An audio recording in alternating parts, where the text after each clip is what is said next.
আজকে একটু সবাই মনোযোগ দিয়ে আশা করি এই ক্লাসের আগে তেমন কোনো ক্লাস টাস ছিল না। ক্লাস তো মনে হয় সকালে ছিল। তো আপনাদের ফুল অ্যাটেনশনটা আশা করতেছি থাকবে অঙ্কটা করার সময়, ঠিক আছে? আচ্ছা, দেখেন আমাদের কোয়েশ্চেনটা ফার্স্ট একটু পড়ি আমি।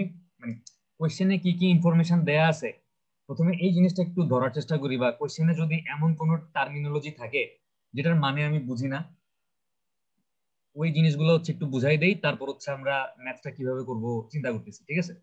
দেখেন, ফার্স্টে বলা আছে যে for casting of a beam in a construction project the concrete mix of the following requirement is needed to be design. একটা কনস্ট্রাকশন সাইটে কিসের ঢালাই হবে? বিমের ঢালাই হবে।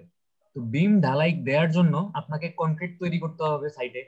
তো যে কনক্রিটটা আপনি তৈরি করবেন ওই কনক্রিটটার কিরকম হইতে হবে তার কিছু রিকোয়ারমেন্ট আপনাকে বলা আছে। প্রথমে কি বলা আছে দেখেন, যে the concrete is required to have compressive strength of 30 megapascal. আচ্ছা, এই কথাটার মানে কি? এই যে কনক্রিটের কম্প্রেসিভ স্ট্রেংথ 30 মেগাপ্যাসকেল হইতে হবে। মানে স্যার এটা চাপ দিলে স্যার 30 মেগাপিক্সেল পর্যন্ত মানে এটা স্যার নিতে পারবে স্যার। আচ্ছা, আমি একটু বলি, দেখেন মেগাপ্যাসকেলকে আমরা নিউটন পার মিলিমিটার স্কোয়ারও লিখতে পারি, ঠিক আছে? জি স্যার। মেগাপ্যাসকেল যে কথা, নিউটন পার মিলিমিটার স্কোয়ার একই কথা। এখন আমি যদি একটা কনক্রিটের এরকম বক্স তৈরি করি বা ব্লক তৈরি করি, এই বক্সটাকে ভাঙতে পার মিলিমিটারে, মনে করেন এই বক্সটার একটা ছোট্ট অংশ চিন্তা করেন, এতটুকু অংশ, এই অংশটুকু চিন্তা করেন, মনে করেন এই অংশের এই ডাইমেনশনটাও 1 মিলিমিটার, এই ডাইমেনশনটাও 1 মিলিমিটার। তাহলে এই যে আমি একটা বড় বক্সের মধ্যে একটা ছোট্ট আরেকটা বক্স আঁকছি, এই বক্সটার ক্ষেত্রফল কত? 1 মিলিমিটার স্কোয়ার না? জি স্যার। তার মানে এই বড় বক্সটা ভাঙতে এরকম 1 মিলিমিটার স্কোয়ার জায়গায় আমার কতটুকু বল প্রয়োগ করতে হবে? 30 নিউটন বল প্রয়োগ করতে হবে, ঠিক আছে? 30 নিউটন বল প্রয়োগ করতে হবে। আচ্ছা, এখন এই আপনারা হয়তো দেখবেন যে যখন সামনে আরো কাজ করবেন কনক্রিট নিয়ে, অনেক সময় দেখবেন যে এই কনক্রিটের কম্প্রেসিভ স্ট্রেংথ, কনক্রিটের কি স্ট্রেংথ? কম্প্রেসিভ। স্যার এটা কি মিলিমিটার স্কয়ার না মিটার স্কয়ার ছিল? এটা মিলিমিটার স্কয়ার ছিল। জি স্যার, থ্যাংক ইউ। কনক্রিটের কম্প্রেসিভ স্ট্রেংথ এটাকে এফ, ছোট হাতের এফ প্রাইম সি, এটা দিয়ে ডিনোট করে। তার মানে কোন জায়গায় যদি কনক্রিটের কম্প্রেসিভ স্ট্রেংথ এই কথাটা লেখা নাই, কিন্তু ছোট হাতের এফ প্রাইম সি এইটা দেখতেছেন, এই জিনিসটা দেখতেছেন, তাহলে কি বুঝবেন? এইটা আসলে কনক্রিটের কি দেয়া আছে? কম্প্রেসিভ স্ট্রেংথ দেয়া আছে। এই ভ্যালুটা দেয়া থাকে পিএসআই তে, পাউন্ড পার স্কয়ার ইঞ্চি। এই ছোট্ট ব্লকটা যদি 1 ইঞ্চি স্কয়ার হয়, আমি তো ডাইমেনশন গুলো মিলিমিটারে দিছি, ধরে নেন এগুলো ইঞ্চিতে আছে, তাহলে পার ইঞ্চি স্কয়ারে কতটুকু বল প্রয়োগ করতে হবে, কত পাউন্ড বল প্রয়োগ করতে হবে, ওইটা হচ্ছে কি PSI, pound per square inch, ঠিক আছে? তো দেখবেন যে ভ্যালুগুলো অনেক সময় মেগাপ্যাসকেলে না দিয়ে পিএসআই তে দেয়া থাকে। তো এখন এই মেগাপ্যাসকেলকে আপনি যদি 0.0068 দিয়ে ভাগ করেন, PSI is equal to megapascal divided by 0.0068, ঠিক আছে? তার মানে মেগাপ্যাসকেলে দেয়া থাকলে আপনি যদি না বুঝেন আসলে যে কম্প্রেসিভ স্ট্রেংথটা কত, এটাকে জাস্ট 0.0068 দিয়ে ভাগ দিলে পিএসআই তে পেয়ে যাবেন। অথবা মনে করেন আমরা পিএসআই তে এগুলো করব স্যার, ম্যাথগুলো না, আমরা মেগাপ্যাসকেলেই করব। জাস্ট আমি সামনে ভবিষ্যতে হয়তো দেখবেন যে এই ভ্যালুটা পিএসআই তেও পাচ্ছেন, মেগাপ্যাসকেলে না দিয়ে আপনাকে হয়তো পিএসআই তে দেয়া আছে। আপনার পিএসআই তেই যেটাতেই দেয়া থাক কোনো সমস্যা নাই, পিএসআই তেও করতে পারেন, মেগাপ্যাসকেলেও করতে পারেন, বাট আমরা আমাদের এই প্রবলেমটা করব মেগাপ্যাসকেলে। বাট যদি কোনো কারণে আপনার লাইফে কাজ করার সময় বা ভবিষ্যতে কাজ করার সময় এটাকে পিএসআই তে নেওয়া লাগে, তখন কি করবেন? জাস্ট 0.0068 দিয়ে ভাগ করে দিলে এটা কিসে চলে যাবে? পিএসআই তে চলে যাবে। আর মনে করেন পিএসআই তে দেয়া আছে, আপনার মেগাপ্যাসকেলে নেওয়া লাগবে, তাহলে কি করবেন? 0.0068 গুণ করে দিবেন, ঠিক আছে? জি স্যার। আচ্ছা, তাহলে এই যে কনক্রিটের কম্প্রেসিভ স্ট্রেংথের ভ্যালু বলা আছে, এটা কি দেয়া আছে আমরা সবাই বুঝছি, তাই না? জি স্যার। আশা করতেছি বুঝতে পারছি। আচ্ছা, এখানে দাঁড়াইলে তো সমস্যা, বুঝতে ঝামেলা, একটু দাঁড়ান, বোঝা যায় কিনা, সিলেক্ট করা যায় না। আচ্ছা, নিচে লিখি। এখানে কি বলছে? Cement used, ordinary Portland cement. আপনাদেরকে সাথী স্যার এই সিমেন্ট, আমি তো সিমেন্ট পড়াইনি, আমি পড়াইছি ব্রিক, তারপর স্যান্ড, মর্টার, কনক্রিট। আমি এই 4টা টপিক পড়াইছি। তো সাফি স্যার হচ্ছে আপনাদেরকে সিমেন্ট পড়াবে। তো যখন সিমেন্ট পড়াবে তখন দেখবেন যে বিভিন্ন টাইপের সিমেন্ট আছে। OPC ordinary Portland cement, PPC pozzolanic Portland cement. তো বিভিন্ন রিকোয়ারমেন্টের সময় বিভিন্ন রকমের সিমেন্ট, মানে যখন যেটা দরকার সেটা ব্যবহার করা হয়। বাট নর্মালি সবচেয়ে বেশি ব্যবহার করা হয় হচ্ছে ওপিসি অর্ডিনারি পোর্টল্যান্ড সিমেন্ট। ঠিক আছে? তো বলা আছে যে আমরা যেই সিমেন্টটা ব্যবহার করে কংক্রিটটা তৈরি করব ওই সিমেন্টটা কি? ওই সিমেন্টটা হচ্ছে ওপিসি অর্ডিনারি পোর্টল্যান্ড সিমেন্ট। ঠিক আছে? অর্ডিনারি, এটা বলাই আছে অর্ডিনারি পোর্টল্যান্ড সিমেন্ট, লেখার দরকার নেই, ওপিসি। ঠিক আছে? আচ্ছা, তারপর দেখেন এই যে আমি বিমটা ঢালাই দিব, এই বিমটা তো একটা বিল্ডিং এর একটা অংশ, তাই না? একটা বিল্ডিং এর মেম্বার। এই বিল্ডিংটা যে জায়গায় হচ্ছে ওই জায়গার এক্সপোজার হচ্ছে মডারেট, মানে হচ্ছে ওই জায়গায় মানে বাতাসের মধ্যে লবণ তেমন একটা নাই, ওই জায়গায় তেমন কোনো ভূমিকম্প হয় না, ওই জায়গায় মনে করেন যে তেমন কোনো এনভায়রনমেন্টাল ইফেক্ট মানে বরফ টরফ পড়ে না, মানে মডারেট নর্মাল একটা এক্সপোজার। মনে করেন বিল্ডিংটা কুমিল্লায় হচ্ছে, কুমিল্লায় কি খুব বেশি বাতাসের মধ্যে লবণ আছে? না স্যার। আপনি যদি কক্সবাজারে একটা বিল্ডিং করেন, ওইখানে বাতাসের মধ্যে বা যে পরিমাণ মানে লবণ থাকবে, কুমিল্লার বাতাসে কিন্তু অতটা লবণ নেই, কারণ সাগরের পাশে হচ্ছে কক্সবাজার, কুমিল্লা কিন্তু সাগর থেকে দূরে। তার মানে কুমিল্লার এক্সপোজারটা হচ্ছে নরমাল। মনে করেন বিল্ডিংটা কুমিল্লায় হচ্ছে, ওই জন্য এক্সপোজার লেভেলটা বলা আছে কি মডারেট এক্সপোজার। ঠিক আছে? তারপর দেখেন আরেকটা ভ্যালু দেয়া আছে স্ট্যান্ডার্ড ডেভিয়েশনের ভ্যালু। এই স্ট্যান্ডার্ড ডেভিয়েশনের ভ্যালুটা কত বলা আছে? 4 মেগাপিক্সেল। 4 মেগাপিক্সেল। এখন আমাকে বুঝতে হবে যে স্ট্যান্ডার্ড ডেভিয়েশনটা কি জিনিস। মানে এটা জাস্ট একটা মানে থিওরিটিক্যাল এক্সপ্লেনেশন বা নরমালি জাস্ট বেসিক জিনিসটা একটু বলি। খেয়াল করেন যে মনে করেন আপনার কাছে এরকম অনেকগুলা কংক্রিটের সিলিন্ডার আছে, মনে করেন 30টা বা 15টা সিলিন্ডার আছে এরকম, আমি মনে করেন 5-6টা আঁকলাম আর কি, মনে করেন এরকম অনেকগুলো সিলিন্ডার আছে। এখন আপনি চান মানে আপনার ইচ্ছা হচ্ছে এই সবগুলা সিলিন্ডার আপনি ভাঙবেন। আপনার টার্গেট কম্প্রেসিভ স্ট্রেংথ কত? 30 মেগাপ্যাসকেল না? জি স্যার। এটা হচ্ছে আপনার কি টার্গেট, আপনি টার্গেট করছেন। এখন আপনি যদি এগুলা ভাঙেন তাইলে কি আপনি মানে 30 মেগাপ্যাসকেল প্রত্যেকটার জন্য কি 30 মেগাপ্যাসকেল এক্স্যাক্টলি 30 মেগাপ্যাসকেলই পাবেন? না স্যার, আপনি কম বেশি টার্গেট পাবো। করছেন 30 মেগাপ্যাসকেলের এগুলা ভাঙবে। এগুলাকে আপনি 7 দিন 14 দিন 28 দিন পানির মধ্যে ডুবায় রেখে কিউরিং করবেন না? জি স্যার। 28 দিন পরে যখন ভাঙবেন আপনার টার্গেট হচ্ছে এটা ভাঙতে যেন 30 মেগাপ্যাসকেল ফোর্স অ্যাপ্লাই করা লাগে। কিন্তু কোনোটা আমার 29 মেগাপ্যাসকেলে ভেঙে যাবে, কোনোটা ভাঙতে 31 মেগাপ্যাসকেল লাগবে, কোনোটা ভাঙতে 32 মেগাপ্যাসকেল লাগবে, একটা ভাঙতে এক এক রকম ভ্যালু লাগবে না? জি স্যার। তো আমার টার্গেট হচ্ছে বা বলে দেয়া আছে যে এরকম বিভিন্ন ভেরিয়েশন হওয়ার পরও ভেরিয়েশন গুলার এভারেজ ম্যাক্সিমাম হচ্ছে কত? 4 মেগাপ্যাসকেল, মানে এর বেশি না। ভেরিয়েশন তো হবেই, কোনোটা ভাঙতে 31, কোনোটা ভাঙতে 32, কোনোটা ভাঙতে 33, কোনোটা ভাঙতে 34, কোনোটা ভাঙতে 29, কোনোটা ভাঙতে 27, কোনোটা ভাঙতে 26, এরকম লাগতে পারে মেগাপ্যাসকেল। বাট স্ট্যান্ডার্ড ডেভিয়েশনটা হচ্ছে আপনি যদি এরকম সবগুলার ভাঙতে কতটুকু ফোর্স লাগছে ওইটা বের করেন, এরপরে কম্পেয়ার করেন আমার স্ট্যান্ডার্ড ভ্যালু মানে যেটা হচ্ছে 30 মেগাপ্যাসকেল বলা আছে যে ডিজাইন স্ট্রেংথ 30 মেগাপ্যাসকেল, এটার সাথে কম্পেয়ার করেন, তাহলে আপনি একটা কিসের ভ্যালু পাবেন? একটা ডেভিয়েশন মানে কতটুক আমার ভ্যালুটা হচ্ছে বিচ্যুতি হচ্ছে তার স্ট্যান্ডার্ড ভ্যালু থেকে, এটার একটা ভ্যালু পাবেন। তো এটাই হচ্ছে কি স্ট্যান্ডার্ড ডেভিয়েশন। এই ভ্যালুটা আমাদের কেন লাগবে? এই স্ট্যান্ডার্ড ডেভিয়েশনের ভ্যালুটা আমাদের লাগবে কারণ হচ্ছে মনে করেন আপনার বাসায় আজকে মেহমান আসবে 5 জন, আপনি যদি 5 জনের জন্যই ভাত রান্না করেন, মানে 5 জন মেহমান আসবে, 5 জনকেই আপনি টার্গেট করে ভাত রান্না করছেন, আপনার কি ভাত শর্ট করতে পারে না? জি স্যার। তার মানে নরমালি আমাদের বাসায় কি করে, যতজন মেহমান আসবে তার সাথে একটু বেশি রান্না করে, বেশি থাকুক যেন কম না হয়। আমাকে বলে দিছে যে আমি কংক্রিটটা যে ডিজাইন করতেছি কংক্রিটটার কম্প্রেসিভ স্ট্রেংথ হইতে হবে কত? 30 মেগাপ্যাসকেল হইতে হবে। এখন আমি যদি 30 মেগাপ্যাসকেল ধরেই ডিজাইন করি আলটিমেটলি কিন্তু আমি 30 মেগাপ্যাসকেল নাও পাইতে পারি। তার মানে আমাকে এটাকে একটু বাড়ায় ধরতে হবে। ঠিক আছে? আমি কতটুকু বাড়াবো এটার একটা ইকুয়েশন আছে, আমরা দেখব। বাট এটা হচ্ছে এই স্ট্যান্ডার্ড ডেভিয়েশন, এই যে স্ট্যান্ডার্ড ডেভিয়েশন এস 4 মেগাপ্যাসকেল বলা আছে, এই ভ্যালুটা ইউজ করে আমি হচ্ছে কংক্রিটের কম্প্রেসিভ স্ট্রেংথটাকে একটু বাড়াই নিব। ঠিক আছে? এই ভ্যালুটা তাহলে কেন কাজে লাগবে বুঝছেন? না স্যার, ক্লিয়ার না স্যার। জি স্যার, ক্লিয়ার না। আচ্ছা, আপনাদেরকে কোশ্চেনের মধ্যে কি বলা আছে? কংক্রিটের কম্প্রেসিভ স্ট্রেংথ কত হইতে হবে? Sir 30 megapascal. 30 মেগাপ্যাসকেল হইতে হবে, তাই না? জি স্যার। এখন প্রবলেম হচ্ছে আমি যদি 30 মেগাপ্যাসকেল ধরেই ডিজাইন করি, জি স্যার। আপনি মনে করেন 30 মেগাপ্যাসকেল ধরে ডিজাইন করছেন, বাই চান্স এরকম কনক্রিট মিক্সচারের মধ্যে যখন লেবাররা হচ্ছে কনক্রিট মানে মিলাচ্ছে, একটু পানি বেশি পড়ে গেছে, আচ্ছা। আপনি যখন ওই বেশি পানিওয়ালা কনক্রিটটা ল্যাবরেটরিতে এনে টেস্ট করবেন, দেখা যাবে যে ওইটার কম্প্রেসিভ স্ট্রেংথ আসছে 25 মেগাপ্যাসকেল আসছে। তার মানে আপনার যা রিকোয়ার্ড ছিল, রিকোয়ার্ড থেকে যেটা আপনি পাইছেন এটা কম হয়ে গেছে না একটু? জি স্যার। আমি চাই এটা মানে ভুল ভাল যা হবে, আমি জানি যে আমার সাইটে কাজ করার সময় এরর হবেই, হয়তো মিস্ত্রি একটু বেশি পানি দেয়া দিবে বা একটু কম সিমেন্ট দেয়া দিবে, মানে আমার টার্গেট হচ্ছে ভুল হওয়ার পরেও যেন আমি 30ই পাই, ঠিক আছে? যার জন্য আমি কি করতেছি, আমার যেই ভ্যালুটা কোশ্চেনে বলা আছে যে 30 মেগাপ্যাসকেল যে রিকোয়ার্ড ভ্যালু, এই ভ্যালুটাকে আমি একটু বাড়াবো। আমি কিভাবে বাড়াবো? তো নরমালি এরকম কিছু স্যাম্পল বানায় দেখছে যে ডেভিয়েশনটা হচ্ছে 4 মেগাপ্যাসকেল, স্ট্যান্ডার্ড ডেভিয়েশনটা হচ্ছে 4 মেগাপ্যাসকেল।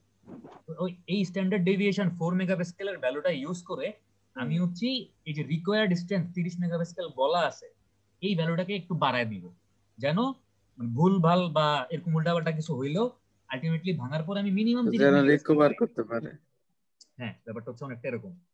আশা করি এই স্ট্যান্ডার্ড ডেভিয়েশনের মানটা কোথায় কাজে লাগবে বুঝতে পারছেন। আচ্ছা, এরপর আমরা দেখি যে আমাদের আর ডিজাইনের সমস্যা একটু বেশি হ্যাজার্ড করে তো। আচ্ছা, আমাদের কোশ্চেনটা নাইমা গেল কেন?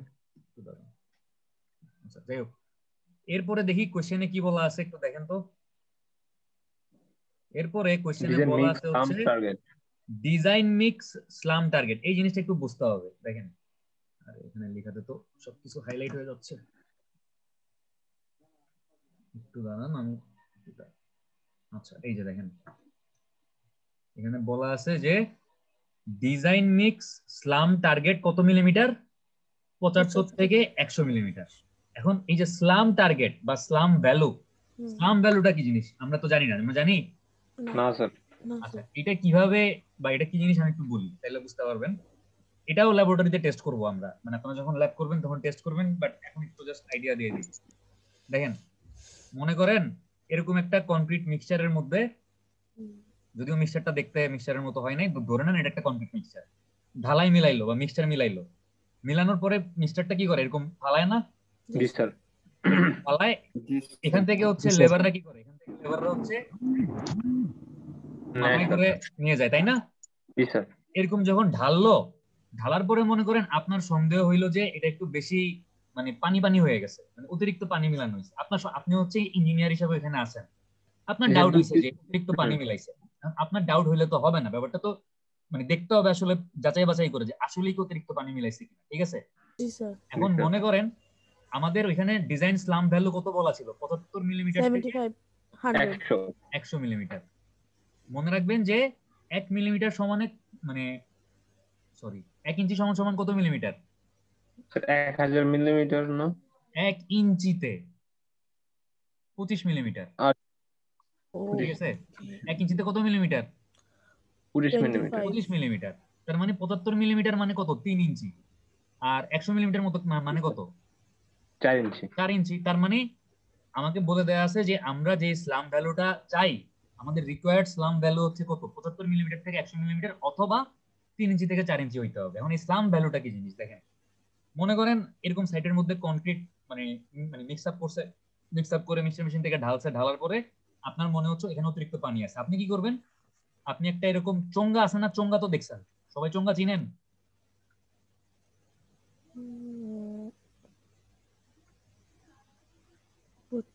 এরকম একটা চোঙ্গা নিবেন, এই চোঙ্গাটাকে বলে হচ্ছে স্লাম্প কোন। এটাকে কি বলে? এটা দেখতে কোন আইসক্রিমের মতো না? জি স্যার। এটাকে বলে হচ্ছে স্লাম্প কোন। এটা নির্দিষ্ট ডাইমেনশন আছে এবং এটার মানে হাইট কতটুকু হইতে হবে, এই উপরের মাথাটার ডায়ামিটার কত হবে, নিচের মাথাটার ডায়ামিটার কত হবে, এগুলো সবকিছু স্পেসিফিক ডাইমেনশন আছে, এগুলো ল্যাবরেটরিতে যখন ল্যাব করবেন তখন দেখবেন। তো এরকম একটা চোঙ্গা নিব, চোঙ্গাটার ভিতরটা কি ফাঁপা। আমি যেটা করব, এই যে আমার কনক্রিটটা তৈরি হয়েছে, এখান থেকে কিছু কনক্রিট নিয়ে এটার মধ্যে ঢুকাই দিব, মানে এটা ফিল আপ করবো, চোঙ্গাটা ফিল আপ করবো, ঠিক আছে? চোঙ্গাটা ফিল আপ হওয়ার পরে এই দুইটা হ্যান্ডেল মানে এই কোনটা টান দিয়া তুইলা ফেলবো। টান দিয়া তুইলা ফেললে এটার ভিতরে কি ছিল? কনক্রিট ছিল না? তো কনক্রিট গুলা এরকম একটা শেপ থাকার কথা না চোঙ্গাটা তুইলা ফেলার পরে? জি স্যার। আচ্ছা হ্যাঁ স্যার। চোঙ্গার মানে যেহেতু কংক্রিটের মধ্যে পানি আছে, একদম বরাবর চোঙ্গার শেপে কি কংক্রিটটা রিটেইন করবে? না স্যার। চোঙ্গার শেপে করবে না। দেখা দেখা যাবে কি যে এরকম মনে করেন এই লাল অংশটুকু আছে আর এই কালো অংশটুকু মনে করেন কলাপস করে গেছে, মানে জি স্যার, পুরো ভালো পড়ে স্যার। গেছে। হ্যাঁ। এরপর যেটা করা হয়, একটা মানে সোজা লাঠি বা স্কেল বা একটা রড এভাবে স্ট্রেট করে ধরা হয় এই কোণের মাথা বরাবর, ধরে এই গ্যাপটুকু মানে কতটুক কলাপস করছে এই হাইটটুকু মেজার করা হয়। ওরে এই হাইটটুকুকেই বলে হচ্ছে কি ইসলাম। কতটুক কলাপস করছে, মানে আমার যতটুক রিটেইন করছে, যতটুক আছে এটার মাথার থেকে হচ্ছে যতটুক নাই, এই হাইটটুকু মেজার করে। ঠিক আছে? জি স্যার, এটা বুঝলাম স্যার, এটা কেন করে স্যার? এটা করে এটার ভ্যালু বেশি আসা মানে হচ্ছে অতিরিক্ত পানি হয়েছে, আমার কংক্রিটটা কি একদম বেশি লিকুইড লিকুইড পানি পানি হয়ে গেছে, এজন্য কি কংক্রিটটা থাকতেছে না, মানে রিটেইন করতেছে না।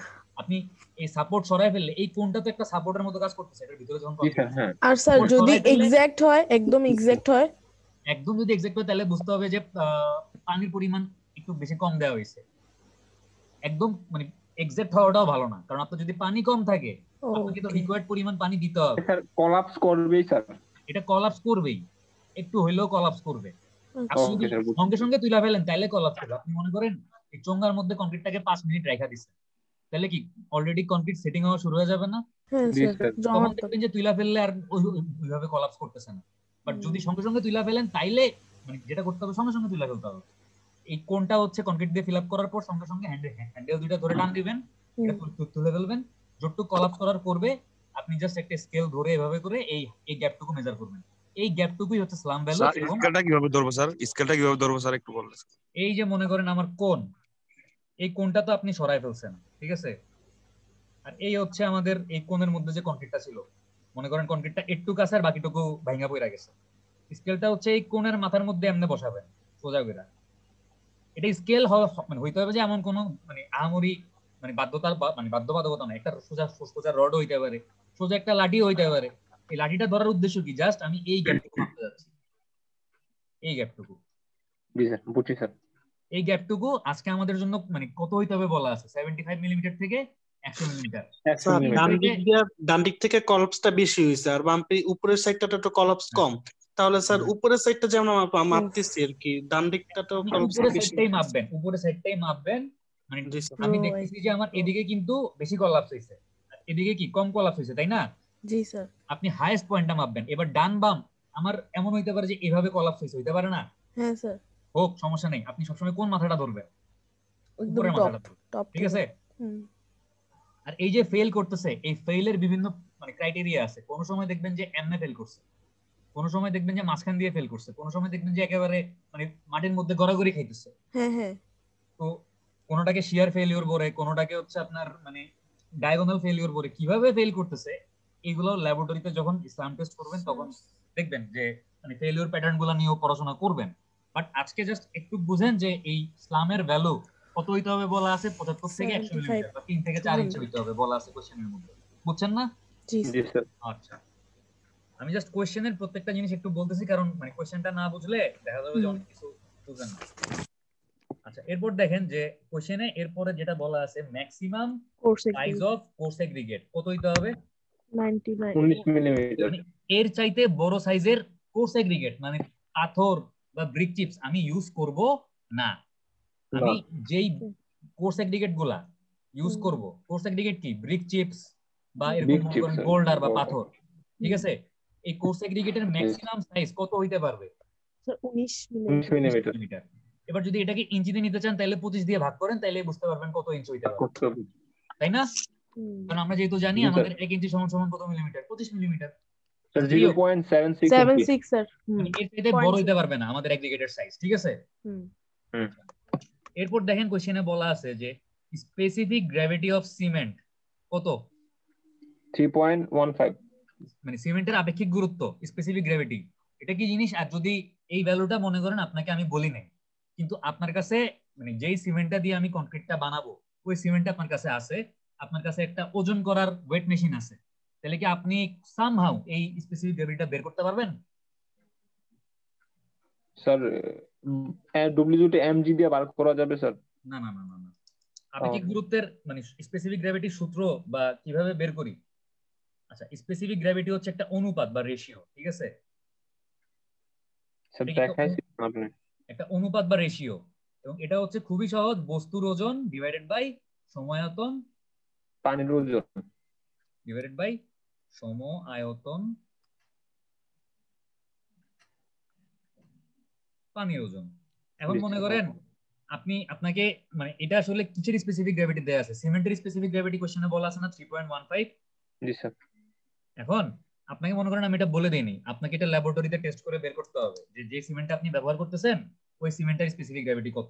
আপনি কি করবেন, একটা মনে করেন মগ বা একটা যে কোনো একটা পাত্র নেন, এই পাত্রের মধ্যে আপনি পাত্রটা কি দিয়ে ফিল আপ করবেন? সিমেন্ট দিয়ে ফিল আপ করেন, সিমেন্ট দিয়ে স্যার। ঠিক আছে? সিমেন্ট দিয়ে ফিল আপ করলেন, আপনি একটা মানে অটোমেটিক ওয়েট ব্যালেন্সের মধ্যে এটাকে ব্যালেন্স করেন। আপনি যেই ওজনটা পাইলেন, ধরেন ওজনটা হচ্ছে W1, এটা কার ওজন? এটা হচ্ছে সিমেন্টের ওজন, সিমেন্টের। Cement weight. এবার হচ্ছে এখান থেকে আপনি সিমেন্ট গুলা ফালায় দেন, এই পাত্রটা পানি দিয়ে ফিল আপ করেন, এবার মানে পানি দিয়ে পূর্ণ অবস্থায় আবার ওজন করেন, যে ওজনটা পাইলেন ওইটা কি? স্যার ওয়াটারের ওয়েট না? যতটুকু পরিমাণ সিমেন্ট ছিল ততটুকু পরিমাণ পানি নিতে হবে, তাই না স্যার? কতটুকু পরিমাণ? এই যে বস্তুর ওজন ডিভাইড বাই সম আয়তন পানির ওজন না? জি স্যার। হ্যাঁ ঠিক আছে, তাইলে জাস্ট এই W1 কে যদি আপনি W2 দিয়ে ভাগ করেন, তাইলেই কি আপনি স্পেসিফিক গ্র্যাভিটি পাওয়া যাবেন না? জি স্যার বুঝছি। তো সবসময় কি পানি আর সিমেন্টই হবে স্যার? আমি যদি আপনাকে বলি যে আপনি বালির স্পেসিফিক গ্র্যাভিটি বের করেন, আচ্ছা, তাহলে আপনি বালির ওজন হবে আর বালির ওজন সমায়তন ডিভাইডেড বাই পানির ওজন। সময়ায়তন পানির ওজন। আমি যদি আপনাকে বলি যে আপনি ইটের স্পেসিফিক গ্র্যাভিটি বের করেন, তাহলে আপনি ইটের ওজন ডিভাইড বাই সময়ায়তন পানির ওজন। আপনি যেই জিনিসটার আপেক্ষিক গুরুত্ব বের করতে চান, ওই জিনিসটার ওজন ডিভাইডেড বাই সময়ায়তন পানির ওজন করলেই ওটা আপেক্ষিক গুরুত্ব বাইরে আসবে। আচ্ছা ঠিক আছে। ঠিক আছে, আচ্ছা এখন আমাকে বলেন এটার একক কি হবে? কে বলতে পারবেন? একক স্যার একক হবে না স্যার, এখন একক হবে না, কারণ আমি একটা ওজনকে Ratio. আরেকটা ওজন দিয়ে ভাগ করতেছি, একটা অনুপাত এবং একই জিনিসের অনুপাত, ওজন আর ওজন অনুপাত, সো এটার কোনো ইউনিট নেই। ঠিক আছে, আচ্ছা তাহলে আমরা বুঝতে পারলাম যে আমাদের সিমেন্টের আপেক্ষিক গুরুত্ব দেওয়া ছিল কত? 3.15। আচ্ছা এবার দেখেন কোশ্চেনে কি বলা আছে, finest modulus of fine aggregate কত? 2.080। ফাইনেস্ট মডুলাস কি জিনিস? স্যার যেটা FM পড়বে sir FM sir. Summation of cumulative percent retained in US standard sieve divided by 100। আমরা FM বের করতে পারি না? গ্রাফের ওই জিনিসটা আমরা তো FM বের করতে পারি।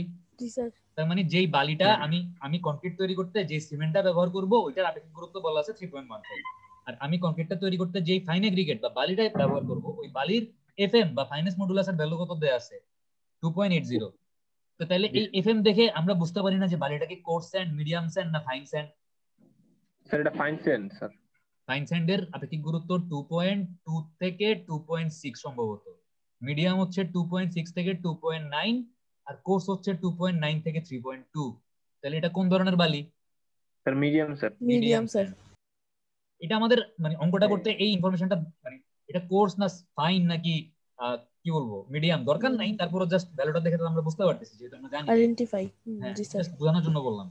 আচ্ছা এরপর দেখেন specific gravity of fine aggregate, যে বালিটা আপনি ব্যবহার করতেছেন বালির আপেক্ষিক গুরুত্ব কত দেয়া আছে? 2.65। যদি এটা আপনাকে আমি না বলে দিতাম, আপনি ল্যাবরেটরিতে ওই বালিটা নিয়ে টেস্ট করে আপেক্ষিক গুরুত্ব বের করতে পারতেন না? সিমেন্টটা যেমন বের করতেন একইভাবে বালিটাও বের করতে পারতেন। Specific gravity of coarse aggregate কত বলা আছে? 2.70। মানে আমি যে পাথর বা ব্রিক চিপস ইউজ করব ওইটার আপেক্ষিক গুরুত্ব হচ্ছে 2.70। যদি না বলে দিতাম আপনি ওই পাথর বা ব্রিক চিপস নিয়ে ল্যাবরেটরিতে টেস্ট করে এটার আপেক্ষিক গুরুত্ব বের করতে পারতেন না? জি স্যার। জি স্যার। আচ্ছা এবার দেখেন dry rodded bulk density of coarse aggregate কত? 1600 কেজি মিটার। স্পেসিফিক গ্র্যাভিটি এই জিনিসটা একটু বুঝতে হবে যে এই যে dry rodded bulk density of coarse aggregate কত বলা আছে? 1600 KG per metre cube. 1600 KG per metre cube. আচ্ছা এইটা আমি মানে কিভাবে বের করব বা এইটা আসলে কি জিনিস, এইটা হচ্ছে বের করার উপায়টা কি দেখেন একটু। ফার্স্টে দেখেন dry rodded bulk density of coarse aggregate, নামটা মনে রাখেন, ঠিক আছে? আমি যদি আপনাকে কিছু পাথর দেই বা কিছু ব্রিক চিপস দেই, মনে করেন আমি আপনাকে কিছু ব্রিক চিপস দিলাম এরকম,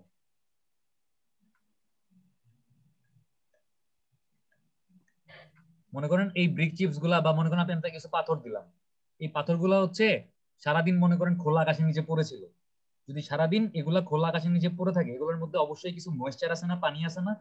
জি স্যার। জি এগুলোর স্যার। ভিতরে যে ভয়েড গুলো আছে, ভয়েড গুলোর মধ্যে পানি আছে।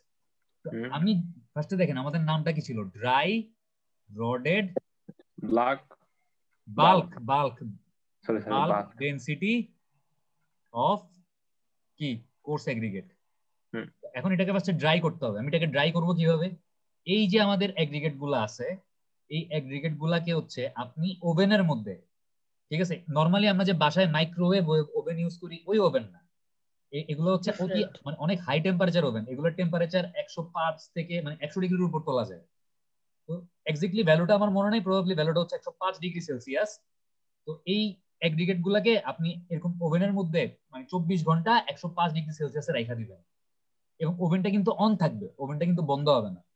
তাহলে চিন্তা করেন, আপনি যদি 105 ডিগ্রি সেলসিয়াসে 24 ঘন্টা এই এগ্রিগেট গুলাকে ওভেনের মধ্যে রাখা দেন, তাহলে এগুলোর ভিতরে মাঝখানে যদি ভয়েডের মধ্যে পানি থাকে, আর কোনো পানি থাকবে না না স্যার। শুকিয়ে যাবে। এগুলোর গায়ের মধ্যে মানে সারফেসের মধ্যে যদি কোনো ময়েশ্চার থাকে, ওই ময়েশ্চারটা থাকবে না স্যার। না সব স্যার। যাবে, বাষ্পীভূত হয়ে উইরা যাবে না? হুম।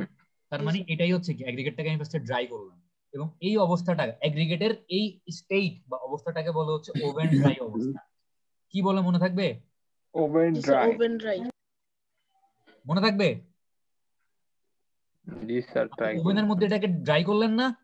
জি স্যার। এইটাকে ওভেন ড্রাই অথবা সংক্ষেপে কি কন্ডিশন বলে? ওডি। ওডি কন্ডিশন। আরেকটা জিনিস একটু মনে রাখেন, ভবিষ্যতে কাজে লাগবে, যে মনে করেন একটা এগ্রিগেট দেখে আপনার কাছে শুকনা মনে হচ্ছে, মানে উপর থেকে দেখতে মনে হচ্ছে এগ্রিগেটটা কি শুকনা, কিন্তু ভিতরে আসলে কি, ভিতরে ভিতরে আসলে পানি আছে। ঠিক আছে, বুঝতেছেন? জি স্যার। এটাকে বলে হচ্ছে saturated stage. Surface dry condition বা এসএসডি কন্ডিশন। মনে থাকবে? মানে কি এটার বলে? ভিতরে পানি জি আছে। স্যার। মানে উপর থেকে দেখলে আপনার মনে হচ্ছে কি জিনিসটা শুকনা, মানে সারফেস গুলা কি, সারফেসে কোনো পানি নেই, সারফেসটা শুকনা, কিন্তু ভিতরে যে ভয়েড গুলা আছে ওই ভয়েড গুলো হচ্ছে পানি দিয়ে ফিল আপ আছে মনে করেন। ঠিক আছে, জি আচ্ছা স্যার বুঝছি। আমি একটু ছবিটা আঁকি। মনে করেন এরকম কিছু এগ্রিগেট আছে,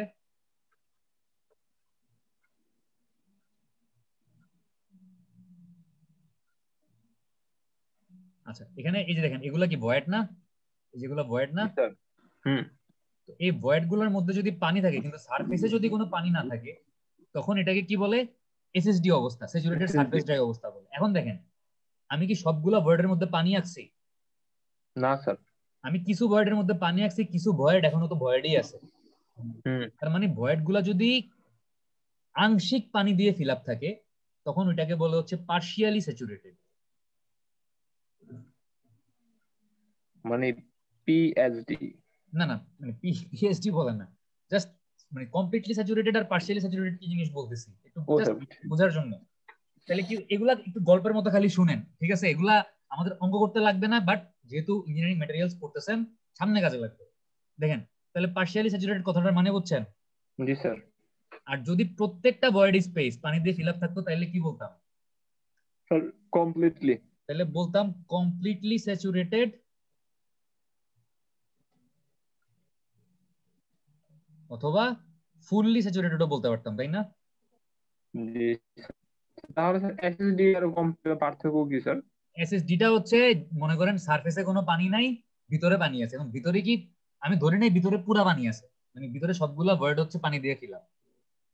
এসএসডি অবস্থাটা হচ্ছে কি ফুললি স্যাচুরেটেড সারফেস ড্রাই। বোঝা ও গেছে? বুঝছি স্যার। বুঝছি স্যার বুঝছি স্যার। আমি ধরে নিচ্ছি ভিতরে প্রত্যেকটা ভয়েড স্পেসের মধ্যে পানি আছে কিন্তু সারফেসের মধ্যে কোনো পানি নেই, এটাকে কি বলবো? পানি নেই। জি স্যার। এটাকে এসএসডি বলবো। এসএসডি। এখন আমাকে বলেন যে একটা এগ্রিগেটের এসএসডি অবস্থায় ওজন বেশি হবে নাকি ওভেন ড্রাই অবস্থায় ওজন বেশি হবে? স্যার এসএসডি অবস্থায় ওজন বেশি হবে। অবশ্যই, কারণ এসএসডি অবস্থায় তার সারফেসের মধ্যেও পানি আছে, সরি সারফেসের মধ্যে পানি নেই কিন্তু ভিতরে। ভিতরে যে ভয়েড গুলো আছে ভয়েডের মধ্যে পানি আছে। বাট জি আমি স্যার। যখন এটাকে ওভেনের মধ্যে ঢুকায় 24 ঘন্টা 105 ডিগ্রি সেলসিয়াসের মধ্যে মানে গরম করতেছি, ওই টেম্পারেচারে রাখতেছি হাই টেম্পারেচারে, তখন এই ভিতরের ভয়েডের পানিগুলোও তো বাষ্পীভূত হয়ে উড়ে চলে যাচ্ছে, তাই না? হুম। জি তাহলে স্যার। এসএসডি অবস্থা আর ওভেন ড্রাই অবস্থার মধ্যে পার্থক্যটা বুঝতে পারছেন? জি স্যার। তাহলে ড্রাই রডেড বাল্ক ডেনসিটি হইতে হইলে ফার্স্ট এগ্রিগেটটাকে কি করতে হবে? ওভেনে ড্রাই করতে হবে। ড্রাই করতে হবে। তারপরে দেখেন এই এগ্রিগেটটা হচ্ছে আপনাকে এরকম একটা বক্সের মধ্যে ফিল আপ করতে হবে। একটা বক্স মনে করেন, বক্সটার ডাইমেনশন হচ্ছে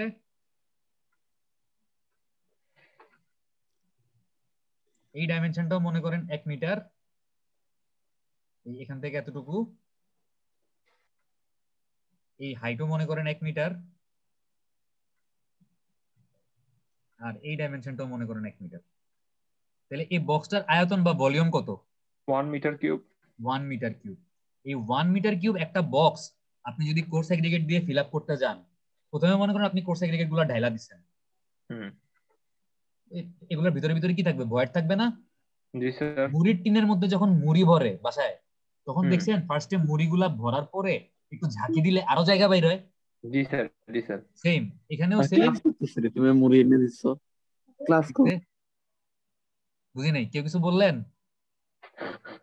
মানে ইসমাইলের কি মুড়ি ভালো লাগতেছে না? আচ্ছা, তাহলে ইসমাইলের অন্য কিছু দিতে হবে। আমরা মুড়ি খাবো আর ইসমাইল হচ্ছে গিয়া এগ্রিগেট খাবে। দেখেন, আর মুড়ি মুড়ি এনে দিছিল বাসা থেকে। আচ্ছা আপনি মুড়ি নিয়ে আলোচনা করতেছেন। আচ্ছা ঠিক আছে, যাই হোক। তো দেখেন, এখন হচ্ছে এই যে এগ্রিগেট গুলার ভিতরে ভয়েড আছে, এই ভয়েড গুলা তো দূর করতে হবে। ভয়েড গুলা দূর করলে এটার মধ্যে আরো এগ্রিগেট ফিল আপ করা যাবে না? জি আমি স্যার। যেটা করবো, একটা রড, এরকম একটা রডটাকে বলে হচ্ছে টেম্পিং রড। এই রডটা দিয়ে 25 বার, মানে স্ট্যান্ডার্ড সম্ভবত 25 বার, মানে বিভিন্ন লেয়ারে করা হয়। এটা যে একবারেই 25 বার তা না। নরমালি দেখবেন যে এরকম ফার্স্টে একটু ফিল আপ করে 25 বার, তারপর আবার অর্ধেক ফিল আপ করে 25 বার, তারপর আরেক লেয়ার ফিল আপ করে 25 বার, এরকম 25 বার করে কি করে এগ্রিগেট গুলোর মধ্যে গুতাবেন। গুতায় গুতায় কি করবেন? জায়গা বের করবেন। জি স্যার। গুতা দিচ্ছেন, এটারই বলে হচ্ছে টেম্পিং করা। কি করা? Tamping rod. তো টেম্পিং করলে আপনার এই ভিতরের ভয়েড গুলা কইমা গিয়ে, কেন এতবার? বুঝি নাই, মানে এতবার কেন? এটা স্ট্যান্ডার্ড, এটা হচ্ছে ল্যাবরেটরিতে ভয়েড কমানোর জন্য স্ট্যান্ডার্ড। মানে দেখছে যে 25 বার টেম্পিং করলে ভয়েড একেবারে সবচেয়ে বেশি কমানো যায়। মানে এর বেশি বার টেম্পিং করে আসলে লাভ হয় না, যতটুক ভয়েড কমার 25 বারেই কমে যায়। ঠিক আছে, আপনি টেম্পিং করলেন, টেম্পিং করার পরে আরো জায়গা বাড়বে, আপনি এগ্রিগেট গুলা বললেন। তো এরকম মানে একদম ভয়েড টয়েড কমায় টেম্পিং করার পরে আপনি এই 1 মিটার কিউব বক্সটার মধ্যে কত কেজি এগ্রিগেট ভরতে পারবেন? 1600 কেজি পার মিটার কিউব। এটাই আমার ড্রাই রডেড বাল্ক ডেনসিটি দেয়া আছে না? ও জি স্যার। ফয়েজ এরকম আওয়াজ করেন না, তার মানে কি? বাল্ক ডেনসিটি বলতে স্যার ভয়েড থাকবে না। হ্যাঁ, আমরা apparent specific gravity, bulk specific gravity পড়ছিলাম, মনে আছে? জি স্যার। একটা ছিল কি ভয়েড সহ, একটা ছিল কি জি ভয়েড স্যার। ছাড়া। ছাড়া। ঠিক আছে, আচ্ছা এখন দেখেন তাইলে আমি মানে কিভাবে এই ড্রাই রডেড বাল্ক ডেনসিটি বের করতে হবে এবং এটার মানেটা আসলে কি। মানে বুঝলাম যে এরকম একটা 1 মিটার কিউব আয়তনের বক্সের মধ্যে আমি যদি মানে এগ্রিগেট গুলা দিয়ে ফিল আপ করে এবং টেম্পিং করি, তাহলে এই বক্সের মধ্যে কত কেজি এগ্রিগেট ধরবে? 1600 কেজি স্যার। 1600 কেজি এগ্রিগেট ধরবে। ঠিক আছে, তাহলে আমি এটাও বুঝলাম যে এই ড্রাই রডেড বাল্ক ডেনসিটির মানে কি। আচ্ছা, এবার দেখি কোশ্চেনে আর কি বলা আছে। দেখেন, অ্যাডজাস্টমেন্ট ফর এগ্রিগেট ময়েশ্চার। ঠিক আছে, দেখেন এখানে বলা আছে water absorption of coarse aggregate কত পার্সেন্ট? 1% স্যার। আর free surface moisture of fine aggregate কত পার্সেন্ট? 2%। মানে এগ্রিগেটের জন্য আপনাকে একটা পানির কারেকশন করতে হবে, ময়েশ্চারের কারেকশন করতে হবে। কেন করতে হবে একটু দেখেন। আপনি মনে করেন কংক্রিটটা তৈরি করতে আপনার কতটুক সিমেন্ট লাগবে? পানি শোষণ। হ্যাঁ হ্যাঁ, পানি শোষণের জন্য একটা কারেকশন করতে হবে। কারেকশনটা কেন করতে হবে একটু বুঝাই। দেখেন, মনে করেন আপনি কংক্রিটটার জন্য সবকিছু হিসাব নিকাশ করে ফেলছেন। আপনি দেখছেন যে আপনার কংক্রিটটা তৈরি করতে 2 বস্তা সিমেন্ট লাগবে। তো এই 2 বস্তা বা 1 বস্তা সিমেন্ট লাগবে। মনে করেন এই 1 বস্তা সিমেন্টের সাথে আমাকে মনে করেন বালি, ফাইন এগ্রিগেট বালি দিতে হবে মনে করেন 3 বস্তা। তারপর কি কোর্স এগ্রিগেট মানে কি ব্রিক চিপস দিতে হবে মনে করেন 4 বস্তা। আর সঙ্গে কি আছে? পানি আছে না? আছে? জি স্যার। মনে করেন পানি দিতে হবে 2 বালতি। আমি ধরলাম, আন্দাজে ধরলাম, এগুলো আন্দাজে ধরলাম। এখন প্রবলেম হচ্ছে এই যে ব্রিক চিপস, এটা তো শুকনো অবস্থায় আছে। তো আপনি যখন এই পানি অ্যাড করবেন, এই 2 বালতি পানির কিছু বালতি এই শুকনা ব্রিক চিপস শোষণ করবে না? জি স্যার। তার মানে এই 2 বালতি পানি থেকে কিছু পানি কি হবে? ব্রিক চিপে যাবে। স্যার 1 বস্তা কি দিতেছি? ধরে নিছি 1 বস্তা সিমেন্ট। বুঝতে পারছি স্যার। ঠিক আছে? তাহলে এই ব্রিক চিপস কি করবে, আমার এই 2 বালতি পানির থেকে কিছু পানি কংক্রিটের জন্য যতটুকু পানি লাগবে, আমি দেখছি কংক্রিটটা তৈরি করতে আমার 2 বালতি পানি লাগবে, কিন্তু এই 2 বালতি পানির থেকে কিছু পানি শোষণ করে ফেলবে কে? এই ব্রিক চিপসটা শোষণ করে ফেলবে না? জি স্যার। তার মানে এই 2 বালতি পানির সাথে অতিরিক্ত একটা পানি শোষণ করতে হবে। এই ব্রিক চিপস যেই পানিটা শোষণ করবে ওই পানিটা কি এই 2 বালতির সঙ্গে যোগ করে দিতে হবে না, যেন ব্রিক চিপস ওই পানিটা শোষণ করে ফেলার পরেও আমার যা দরকার তা থাকে। তাহলে ওই 2 বালতির সাথে ব্রিক চিপস যে পানিটা খায় ফেলবে ওই পানিটা যোগ করতে হবে না? জি স্যার। মনে করেন আপনার বাসায় আজকে একজন মেহমান আসবে, ফয়েজের বাসায় আজকে একজন মেহমান আসবে, তো ফয়েজের আম্মা জানে যে 5 জন মেহমান আসবে, 5 জনের জন্য সিঙ্গারা কিনতে হবে কয়টা? 10টা। এখন ফয়েজের আম্মা জানে যে ফয়েজ 3টা সিঙ্গারা খায় ফেলবে, তাহলে কি 10টা সিঙ্গারা কিনলে হবে? না স্যার, হবেই না। কিনতে হবে কয়টা? 11টা। 13টা কিনতে হবে না? 13টা স্যার। যেহেতু ফয়েজ 3টা খায় ফেলবে, যেন ফয়েজ খাওয়ার পরও মেহমানদের জন্য কয়টা বাকি থাকে? কিছু থাকে। জি স্যার। 10টা বাকি থাকে। তো সেম, আমি জানি আমার কংক্রিট তৈরি করতে 2 বালতি পানি লাগবে, কিন্তু ব্রিক চিপস তো কিছু পানি খায় ফেলবে, তো ব্রিক চিপস যে পানিটা খায় ফেলবে ওই পানিটা আমাকে যোগ করতে হবে, যেন ব্রিক চিপস খাওয়ার পরও কংক্রিটের জন্য আমার যে 2 বালতি পানি লাগবে ওই 2 বালতি পানি আমি বরাবর পাই। স্যার এক্সট্রা আর কি। বুঝতে পারছেন? জি স্যার। এবার দেখেন এই বালির মধ্যে বালি কি, বালি একটু ভিজা অবস্থায় থাকে না? জি স্যার। তার মানে বালির থেকে আগের থেকে কিছু পানি আছে। তার মানে এই বালির মধ্যে এই 2 বালতি পানি আসলে, মানে যেহেতু বালির মধ্যে অতিরিক্ত কিছু পানি আছে, তার মানে আসলে এক্স্যাক্টলি 2 বালতি পানির দরকার নেই। অতিরিক্ত কিছু পানি তো আগের থেকে বালির মধ্যে আছে, ওই অতিরিক্ত পানিটা কি করতে হবে? বাদ দিতে হবে। বাদ দিতে হবে। মানে মনে করেন ফয়েজদের বাসায় আগের দিনের 2টা সিঙ্গারা বাকি আছে, ঠিক আছে? তাহলে তো আসলে 13টা সিঙ্গারা কেনার দরকার নেই, -2। আগের দিনের 2টা সিঙ্গারা আছে, 11টা সিঙ্গারা কিনতে হবে। 11টা। জি স্যার। ঠিক আছে? মানে ব্যাপারটা বুঝতে পারছেন? জি স্যার, বুঝছি স্যার। এটাই, মানে আগের থেকে বালির মধ্যে কিছু পানি আছে এবং আমার এই ব্রিক চিপস কিছু পানি শোষণ করে ফেলবে, তো ব্রিক চিপস যে পানিটা শোষণ করবে এই পানিটা অতিরিক্ত আমাকে যোগ করতে হবে, যেন আমি 2 বালতি পানি পাই। আর বালির মধ্যে আগের থেকে যে পানিটা আছে এই পানিটা আমাকে আসলে বাদ দিয়ে দিলেই হবে, মানে এই পানিটা আসলে আমি ধরে নিচ্ছি যে এই পানিটা অতিরিক্ত পরিমাণে আছে, সো আসলে 2 বালতি পানি যোগ করার দরকার নেই, একটু কম করলেও চলবে, কারণ বালির মধ্যে আগের থেকে কিছু পানি মানে ঢুকে বসে আছে। ব্যাপারটা বুঝছেন? জি স্যার। তো এই বালির জন্য বাদ দিব আর ব্রিক চিপসের জন্য বা কোর্স এগ্রিগেটের জন্য যোগ করব, যতটুক পানি আসবে তার সাথে। ঠিক আছে? এখন এই ভ্যালুগুলো বলা আছে, দেখেন যে water absorption of coarse aggregate 1%, মানে যেই পরিমাণ কোর্স এগ্রিগেট থাকবে তার 1% পানি সে শোষণ করবে। আর free surface moisture of fine aggregate, যেই পরিমাণ বালি থাকবে তার 2% পানি আগের থেকে বালির মধ্যে ঢুকে বসে আছে। বুঝতে পারছেন? জি স্যার, বুঝছি স্যার।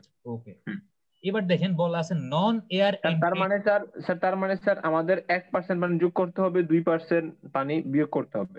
না, ব্যাপারটা হচ্ছে মনে করেন আপনি হিসাব নিকাশ করে দেখছেন, আপনার মনে করেন সিমেন্ট, আমি তো বস্তা বলছিলাম বাট নরমালি আমরা এগুলো কেজিতে বের করব। সিমেন্ট লাগবে সাপোজ 50 কেজি, ঠিক আছে? আগে ফাইন এগ্রিগেট লিখি। ফাইন এগ্রিগেট লাগবে মনে করেন 250 কেজি, আন্দাজে লিখতেছি এগুলো, ঠিক আছে? তারপর মনে করেন কোর্স এগ্রিগেট লাগবে হচ্ছে গিয়া 400 কেজি, আর ওয়াটার লাগবে মনে করেন 300 কেজি, ধরলাম আন্দাজে, সব আন্দাজে লিখতেছি এগুলো। এখন আমার বলা আছে কি যে কোর্স এগ্রিগেট তার 1% পানি অ্যাবজর্ব করবে না? জি স্যার। তাহলে 400 কেজির 1% এই 300 কেজির সাথে যোগ করতে হবে, বুঝতেছেন? কারণ কোর্স এগ্রিগেটের পরিমাণ কত আসছে? 400 কেজি। তাহলে 400 কেজির 1% যত হবে ওই পরিমাণ পানি হচ্ছে কি এই 300 কেজির সাথে যোগ হবে। জি স্যার। 200 আর বলছে কি ফাইন এগ্রিগেটের মধ্যে আগে থেকে কতটুকু পানি আছে? 250 কেজি। 2% পানি আছে, 2% পানি। তাহলে 250 কেজির 2% যে ভ্যালুটা পাবো অত কেজি পানি কি করব? বাদ বিয়োগ করব স্যার। বুঝেছি। আচ্ছা, সবাই কি বুঝছেন নাকি মানে অনেকের এখনো ক্লিয়ার হয়নি? একটু আমরা বলেন। স্যার লাস্ট লাইনটা শুধু। লাস্ট লাইনটা হচ্ছে যে আমার বলা আছে কোর্স এগ্রিগেট পানি অ্যাবজর্ব করে কত পার্সেন্ট? 1%। এখন মনে করেন আপনি হিসাব নিকাশ করে দেখছেন আপনার কোর্স এগ্রিগেটের পরিমাণ আসছে কত কেজি? 400 কেজি আসছে। তাহলে 400 কেজির 1% যত হবে এই অত কেজি পানি হচ্ছে আমার অ্যাড করতে হবে, লাগবে তার সাথে যোগ করতে। আর বলা আছে ফাইন এগ্রিগেটের মধ্যে আগের থেকে 2% পানি আছে। এখন ফাইন এগ্রিগেটের পরিমাণ যদি 250 কেজি আসে তাহলে 250 কেজির 2% যা হয় ওই পরিমাণ পানি আগের থেকে ফাইন এগ্রিগেটের মধ্যে আছে। তাহলে ওইটা কি করবো, এটা বাদ দিয়ে দিব। বোঝা গেছে? জি স্যার ওকে স্যার। 2% বাদ দিব নাকি স্যার? যতটুকু ফাইন এগ্রিগেট লাগবে তার 2% বাদ দিব, আর ও যতটুকু আচ্ছা কোর্স এগ্রিগেট লাগবে তার 1% যোগ করব ও পানি আচ্ছা হিসাবে, পানি হিসাবে। ঠিক আছে? জি স্যার ঠিক আছে। আচ্ছা, এবার দেখেন আমার কোশ্চেনে আরেকটা ইনফরমেশন বলা আছে, কনক্রিটটা কিরকম কনক্রিট? নন এয়ার এন্ট্রেন্ড কনক্রিট। তার মানে আমি কনক্রিটের মধ্যে কোনো বাতাস ঢুকতে দিব না। আমি কি বলছিলাম, অনেক সময় ইচ্ছা করে আমরা কনক্রিটের মধ্যে বাতাস ঢুকতে দেই। ঠিক আছে, কারণ মনে করেন আমি চাই কনক্রিটটা হচ্ছে এয়ার টাইট হবে, মানে কনক্রিটের মধ্যে যদি মনে করেন এই ভয়েড গুলার মধ্যে বাতাস থাকে, আপনি বাতাসটা জোর করে ঢুকাইছেন, আপনি আপনার ইচ্ছা করে পরিমাণ মতো বাতাস ঢুকায় রাখছেন, তো ভয়েড গুলো যদি বাতাস দিয়ে ফিল আপ হয়ে যায়, তাহলে কি বাইরের থেকে এটার মধ্যে আর পানি ঢুকতে পারবে? পারবে? না স্যার, কারণ এই ভয়েডের মধ্যে কি আছে, বাতাস না আছে। স্যার, যদি কোনো খালি জায়গা বা ভয়েড নাই থাকে, তাহলে পানিটা ঢুকা যাবে কই? আসলে পানি যাওয়ার কোনো জায়গা আছে? জায়গা আছে? স্যার ক্লিয়ার না স্যার একটু।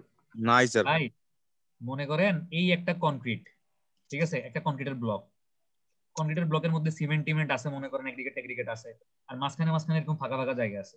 তো মাঝখানে যদি ফাঁকা জায়গা থাকে, তাহলে তো বাইরের থেকে পানি ঢুকতে পারবে, কারণ তার তো ঢুইকা মাঝখানে ফাঁকা জায়গাগুলা ফিল আপ করার মতো তার অবস্থা আছে। জি এখন স্যার এই বুঝছি ফাঁকা স্যার। জায়গাগুলো আমি বাতাস দিয়ে যদি আগে থেকে ফিল আপ করে রাখি, তাহলে কি বাইরের থেকে পানি ঢুইকা আর কোনো জায়গা দখল করার জায়গা পাবে? না না স্যার। স্যার। তখন স্যার বাইরে থেকে কিন্তু স্যার পানি ঢুকবে আমাদের না। স্ট্রেংথটা কমে যাচ্ছে না স্যার এখানে স্যার?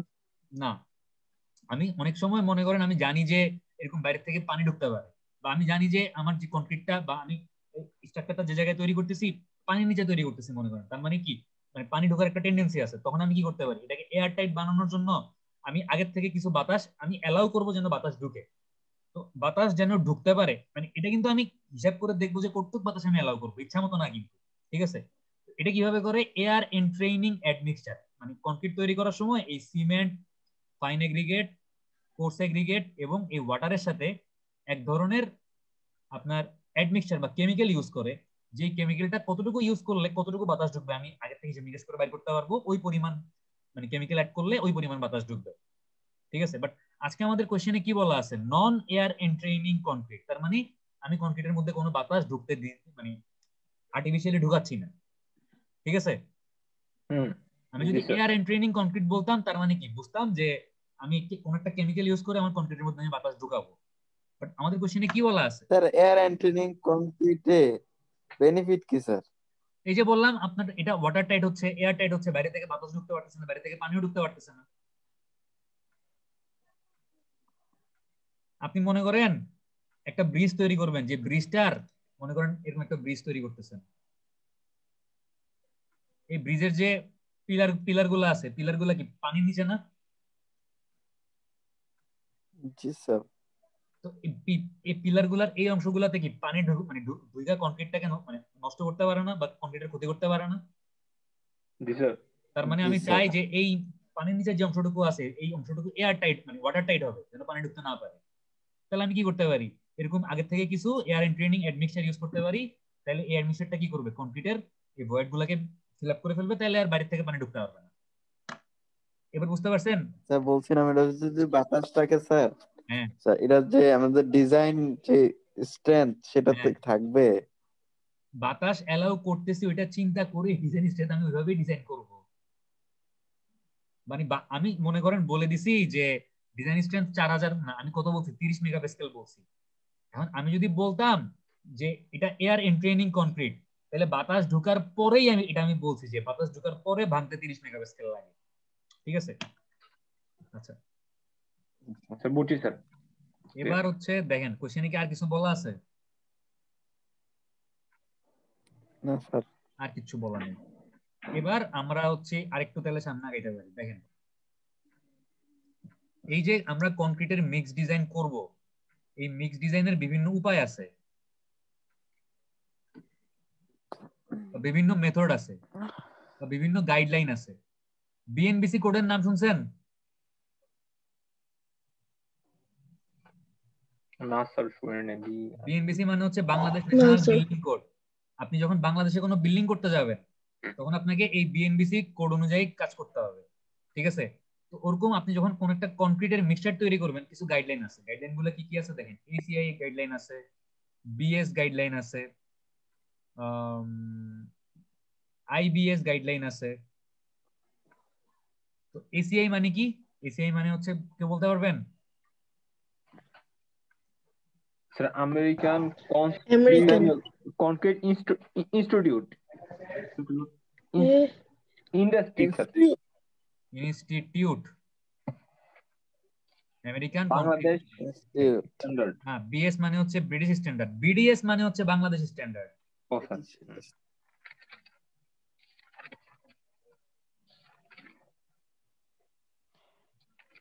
আর আইবিএস মানে হচ্ছে ইন্ডিয়ান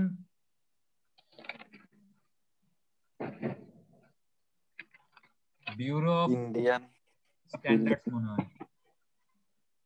আর আরেকটা হচ্ছে আইএস, আইএস মানে হচ্ছে ইন্টারন্যাশনাল স্ট্যান্ডার্ড। এরা হচ্ছে আপনার মনে করেন কনক্রিটের মিক্স ডিজাইন করার বিভিন্ন গাইডলাইন প্রোভাইড করছে, ঠিক আছে, বা কোড প্রোভাইড করছে। তো আমরা জাস্ট একটা গাইডলাইন ফলো করব, বা আমরা সবচেয়ে বেশি যেটা ইউজ করা হয় সেটাই দেখব কোনটা। American sir. এসিআই বা আমেরিকান কনক্রিট ইনস্টিটিউট যেভাবে বলছে আমরা এই মেথডে হচ্ছে কনক্রিটটা ডিজাইন করব, ঠিক আছে? বুঝতে পারছেন? জি স্যার। আচ্ছা, এবার একটা জিনিস চিন্তা করেন যে আমরা এসিআই কোড বা এসিআই গাইডলাইন ফলো করব, এতটুকু আমরা বুঝছি। এবার একটা জিনিস একটু বলি, সেটা হচ্ছে এই গাইডলাইনটা ফলো করে মানে কাজ করব, ঠিক আছে, বাট আমরা যেটা করব এই গাইডলাইন ফলো করে আমরা 1 মিটার কিউব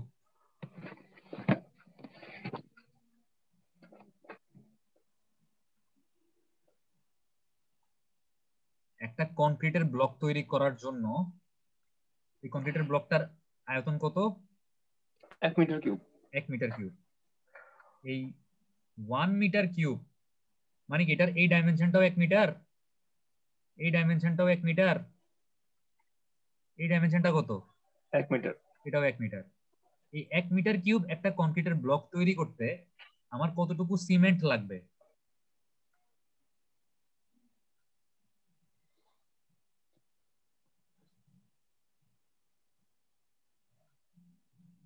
এটা মনে করেন সিমেন্টের পরিমাণ।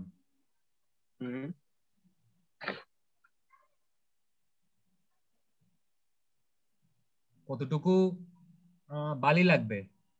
ফাইন এগ্রিগেট, এতটুকু মনে করেন ফাইন এগ্রিগেট দিয়ে ফিল আপ হবে। এভাবে কি আলাদা আলাদা ফিল আপ হবে সবগুলো? কি ওই যে সিলেটে 7 রঙের চা পাওয়া যায় না? জি স্যার। এরকম কি লেয়ার লেয়ার থাকবে? লেয়ার লেয়ার থাকবে না, সবকিছু কি মিক্স আপ হয়ে থাকবে? আমি বোঝার জন্য জাস্ট বোঝাচ্ছি যে এরকম 1 মিটার কিউব একটা কনক্রিটের ব্লক যদি আমি চিন্তা করি, এটার কিছু অংশ সিমেন্ট দিয়ে ফিল আপ হবে, কিছু অংশ বালি দিয়ে ফিল আপ হবে, কিছু অংশ কোর্স এগ্রিগেট দিয়ে ফিল আপ হবে না? জি স্যার। মানে এরকম পাথর বা ব্রিক চিপস দিয়ে ফিল আপ হবে।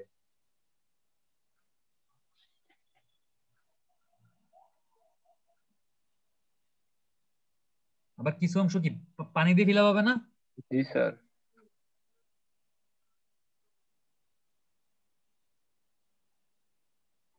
আর কিছু অংশ কি বাতাস থাকবে, ঠিক আছে, আমি বাতাস ঢুকতে দিব না, কিন্তু আমি না চাইলে তো কিছু বাতাস এনট্র্যাপ বা আগের থেকে ঢুকে বসে থাকবে, ঠিক আছে, কিছু অংশ বাতাস থাকবে। তার মানে আমরা এই, আমি কি বললাম, এটা হচ্ছে আমাদের কি, এটা হচ্ছে সিমেন্টের পরিমাণ। এটা কি? এটা হচ্ছে ফাইন এগ্রিগেট, স্যান্ড। এটা হচ্ছে কি? Coarse aggregate, brick chips. আর এটা কি? ওয়াটার। এই গ্যাপটা কি? এয়ার। তাহলে আমি এখন একটা ইকুয়েশন লিখতে পারি না যে 1 metre cube is equal to air plus cement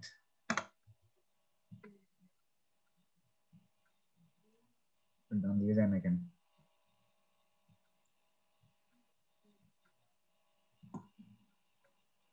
cement plus fine aggregate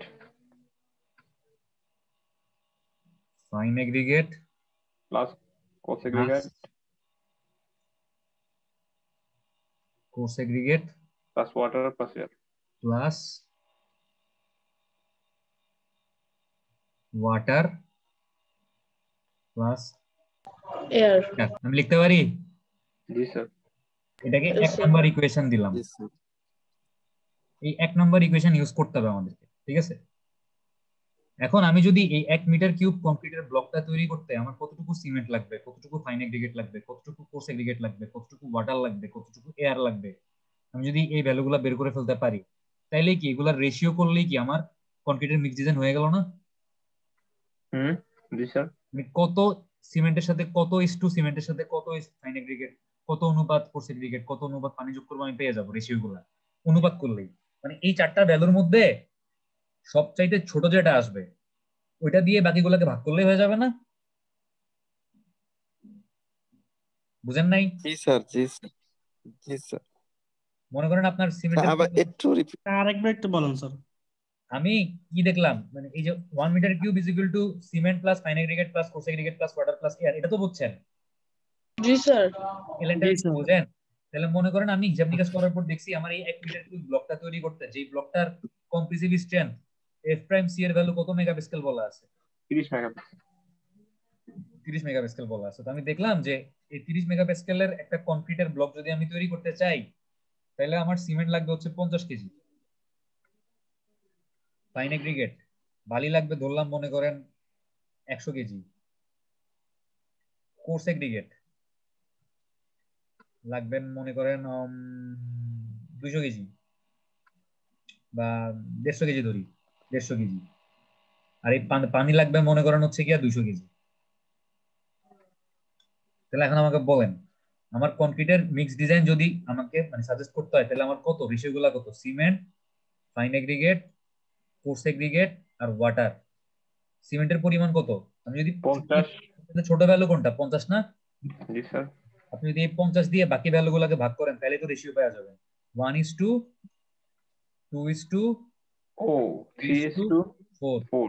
তার মানে 1 ভাগ সিমেন্টের সাথে 2 ভাগ বালি মিলাইতে হবে, 3 ভাগ কোর্স এগ্রিগেট মিলাইতে হবে, 4 ভাগ পানি মিলাইতে হবে।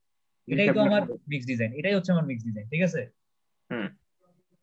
আমি এটাই বের করতে যাচ্ছি যে 30 মেগাপাস্কেলের একটা কম্প্রেসিভ স্ট্রেংথের কংক্রিট তৈরি করতে হলে আমাকে মানে এখন কথা হচ্ছে আপনি বলতে পারেন স্যার আমরা যদি সারা জীবনের জন্য একবার বাইর করে ফেলি যে 30 মেগাপাস্কেল কংক্রিট হইতে হইলে এই কোর্স এগ্রিগেটের পরিমাণ মানে সরি সিমেন্টের পরিমাণ 1 ভাগ, বালির পরিমাণ 2 ভাগ, কোর্স এগ্রিগেটের পরিমাণ 3 ভাগ আর পানির পরিমাণ 4 ভাগ দিলেই হবে। এটা কি আসলে হবে? না স্যার। আপনি যে ম্যাটেরিয়াল গুলো ইউজ করবেন আপনার ম্যাটেরিয়াল গুলোর স্পেসিফিক গ্র্যাভিটি, ম্যাটেরিয়াল গুলোর ড্রাই রোডের বার ডেনসিটি সবকিছু চেঞ্জ হয়ে যাবে না? ম্যাটেরিয়াল গুলোর প্রপার্টি তো চেঞ্জ হচ্ছে। জি স্যার। তার মানে আপনি যদি একদম সারা জীবনের জন্য ধরে নেন যে 30 মেগাপাস্কেল কংক্রিট তৈরি করতে গেলে এই রেশিওটা যে 1:2:3:4 এটা ফলো করলেই হবে। তার মানে কথাটা কি আসলে ঠিক না ভুল? ভুল। ভুল, কথাটা ঠিক না। আচ্ছা এখন আমি আর বেশিক্ষণ না, আমি আর মনে করেন 5 মিনিট ক্লাস নিব। আমরা হচ্ছে মানে ম্যাথের স্টেপ গুলা দেখবো আজকে আর ক্যালকুলেশন গুলো হচ্ছে নেক্সট ক্লাসে দেখবো আর কি। জাস্ট স্টেপ গুলা বলি। দেখেন এসিআই আমাদেরকে যে গাইডলাইনটা দিছে, এসিআই হচ্ছে কংক্রিটের মিক্স ডিজাইনের জন্য 9টা স্টেপের কথা বলছে। কয়টা স্টেপ? 9টা স্যার। বাট আমরা মানে আমি হচ্ছে একটা স্টেপ বাড়াইছি বুঝার সুবিধার জন্য। আমি হচ্ছে অঙ্কটা কয়টা স্টেপে করব? 10টা স্টেপে করব। স্টেপ গুলো আজকে জাস্ট একটু বলে দেই, তারপর হচ্ছে নেক্সট ক্লাসে আমরা দেখবো আর কি যে কিভাবে কোনটা করব। তো প্রথমেই দেখেন যে স্টেপ 1,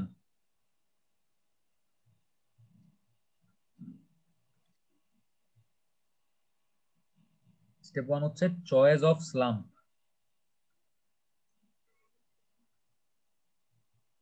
আমাদের স্লাম্প ভ্যালু কোশ্চেনে কত বলা আছে স্যার? 3 ইঞ্চি থেকে 4 ইঞ্চি, মানে 75 থেকে মিলিমিটার থেকে 100 মিলিমিটার। 100 মিলিমিটার। এখন যদি কোশ্চেনে এই স্লাম্প ভ্যালুটা বলে দেয়া না থাকতো তাইলে এটা আমি বের করতাম। কিভাবে বের করতাম এটা আমি নেক্সট ক্লাসে দেখাই দিব। কিন্তু কোশ্চেনে যেহেতু আমাদের বলে দেয়াই আছে তাইলে কি কষ্ট করে এটা বের করতে হবে? না স্যার। এটা বের করতে হবে না। বাট বলে দেয়া না থাকলে কি করতে হবে? বের করে নিতে হবে। কিভাবে বের করতে হবে আমি দেখবো নেক্সট ক্লাসে। আচ্ছা স্টেপ 2, স্টেপ 2 হচ্ছে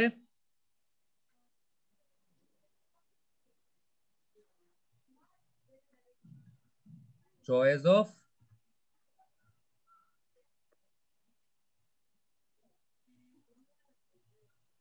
ম্যাক্সিমাম সাইজ অফ এগ্রিগেট।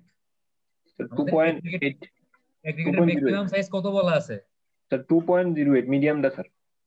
আরে বাবা রে, 2.80 বালির ফাইন্যান্স মডুলাস দেওয়া ছিল। কোর্স এগ্রিগেটের আপনার এই যে ম্যাক্সিমাম সাইজ কত হইতে পারবে বলা আছে কোশ্চেন। এগ্রিগেটের ম্যাক্সিমাম সাইজ এই যে দেখেন, sir 3 inch maximum size of coarse aggregate 19 না, হ্যাঁ 19।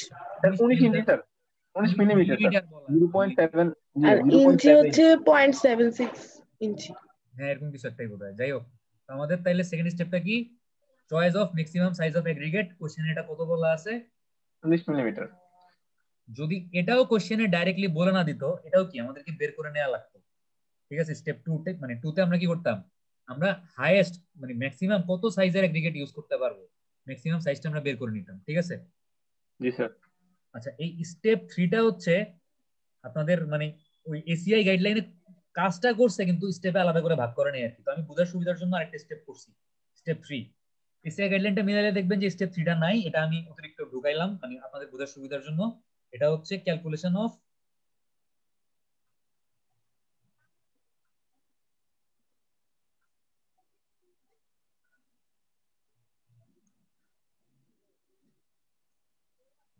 Average strength of concrete. এটা কোন ধরনের স্ট্রেংথ? কম্প্রেসিভ স্ট্রেংথ, তার মানে এফ প্রাইম সি এর ভ্যালু বাই করব। এবং কোশ্চেনে হচ্ছে আপনার একটা কম্প্রেসিভ স্ট্রেংথের ভ্যালু দেয়া আছে না?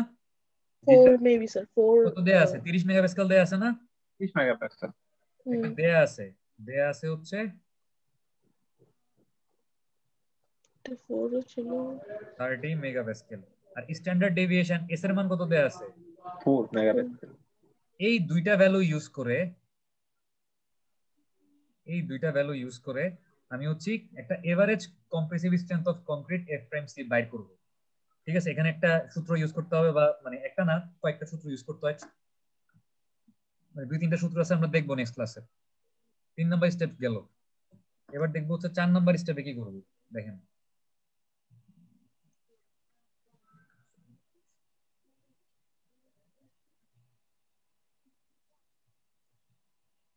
আমার স্ক্রিনে দেখা যাচ্ছে জি স্যার, সাদা।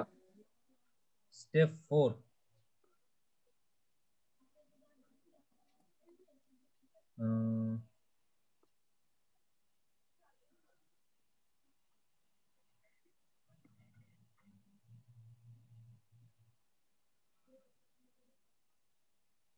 এটা কি station of 6 what is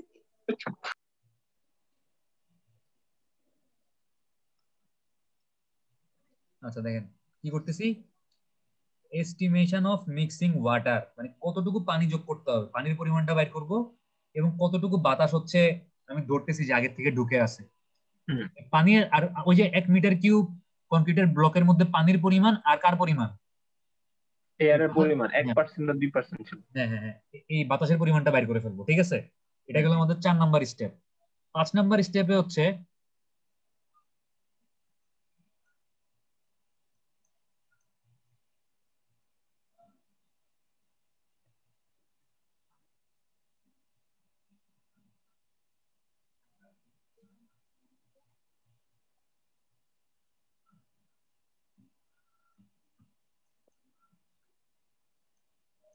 first step কি?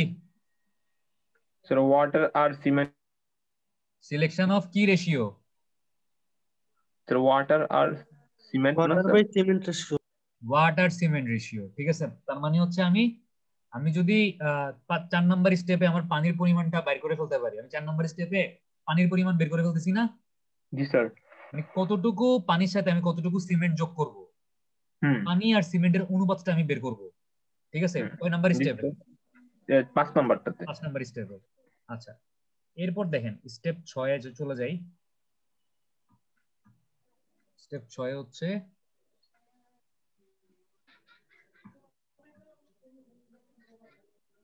Calculation of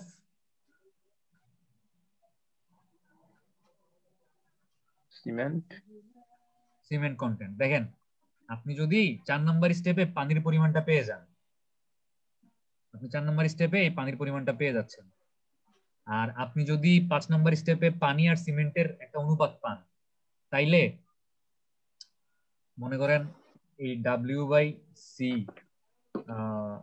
is equal two হচ্ছে সাপোজ 0.45, আমি আন্দাজে ধরলাম, ঠিক আছে? আপনি 5 নম্বর স্টেপে পানি আর সিমেন্টের অনুপাত 0.45 পাইলেন মনে করেন।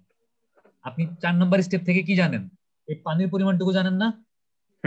তাহলে আপনি এখান থেকে কি বের করতে পারবেন? এই সিমেন্টের পরিমাণটুকু বের করে ফেলতে পারবেন না? তাহলে স্টেপ 6 থেকে ক্যালকুলেশন অফ সিমেন্ট কন্টেন্ট, আপনি সিমেন্টের পরিমাণও পেয়ে যাবেন। ওকে, আচ্ছা, এবার আমরা চলে যাব কত নম্বর স্টেপে? 7।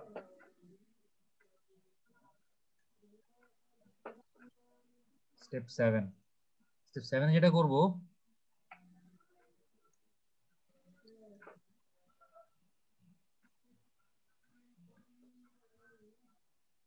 estimation of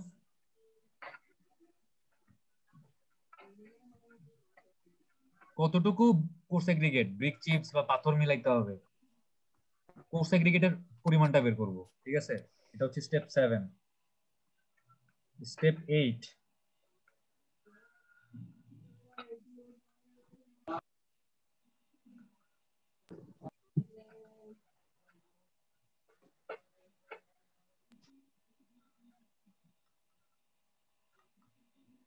কতটুকু বালি বা ফাইন এগ্রিগেট মিলাইতে হবে ওই পরিমাণটাও বের করব স্টেপ 8 এ, ঠিক আছে? আর স্টেপ আছে আমাদের স্টেপ 9।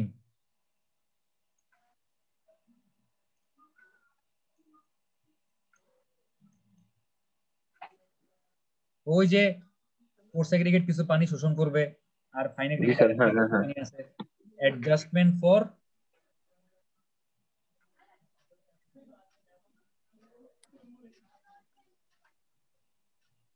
এগ্রিগেট ময়েশ্চার, ঠিক আছে? জি স্যার, বুঝছেন। আর এবার লাস্ট স্টেপ 10 নম্বর স্টেপটা কি?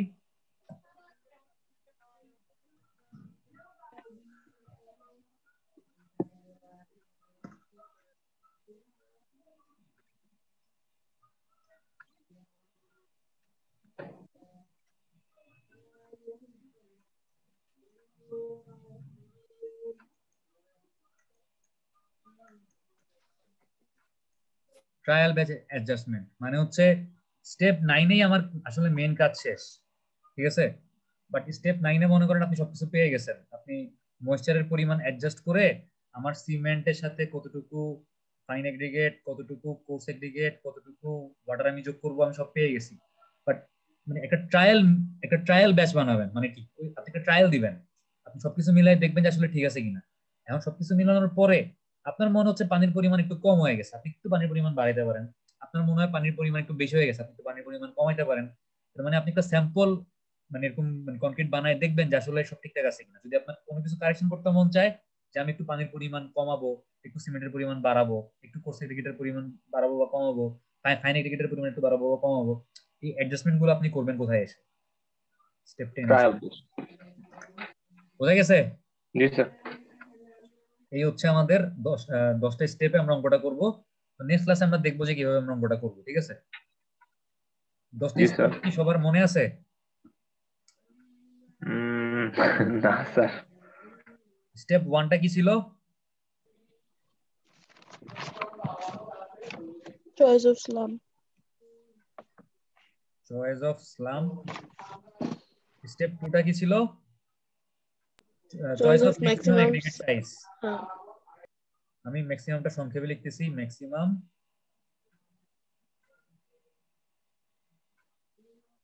স্টেপ 3টা কি ছিল? Calculation of average strength of concrete. এভারেজটা সংক্ষেপে লিখলাম।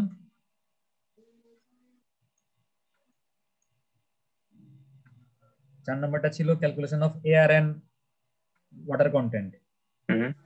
এস্টিমেশন বা ক্যালকুলেশন একটা বললেই হলো, calculation of air and water বা ওয়াটার এন্ড এয়ার কন্টেন্ট। আমি পানি আর ওয়াটার আর সিমেন্ট রেশিও। 5 নম্বরে হচ্ছে কি ওয়াটার সিমেন্ট রেশিও। 6 নম্বরে হচ্ছে সিমেন্ট কন্টেন্ট। জি স্যার।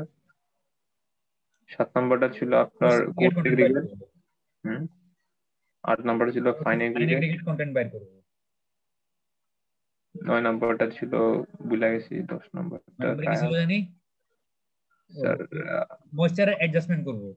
ও ময়েশ্চার অ্যাডজাস্ট কিছু 10 নম্বর ট্রায়াল ব্যালেন্স আর 10 নম্বরে হচ্ছে ট্রায়াল ব্যাচ মিক্স, মানে ট্রায়াল দিব, ঠিক আছে? ট্রায়াল ব্যাচ স্যার অ্যাডজাস্টমেন্ট, এই 10টা স্টেপ হচ্ছে আমরা মোটা করব। এই 10টা স্টেপ মনে থাকবে? জি স্যার জি স্যার আমাদের আজকে তাহলে ক্লাসটা এখানে শেষ। আর পরশু কি এই আজকের টাইমে ক্লাস করলে সমস্যা হবে? পরশু দিনও রাতে এই 8টার দিকে না স্যার মানে এই টাইমে ক্লাস করলে মূলত প্রবলেম হওয়ার কথা না। হ্যাঁ, তারপরও আপনারা সবাই একটু আলোচনা করে আমাকে জানায়েন যে পরশুদিন 8টার সময়, মানে এই টাইমে ক্লাস নিতে সুবিধা হচ্ছে। আমারও মোটামুটি দেখা যায় যে আমি সময় দিতে পারি, প্লাস হচ্ছে আপনারাও সকালবেলা 2টা ক্লাস করার পর দেখা যায় যে একটু টায়ার্ড হয়ে যান, তো রাত্রেবেলা নিলে মনোযোগটা বেশি দিতে পারবে না। জি স্যার জি রাতে হলে ভালো। স্যার আপনার যে সময় স্যার সুবিধা হবে স্যার। বাপরে, আমার যে সময় সুবিধা। জি স্যার।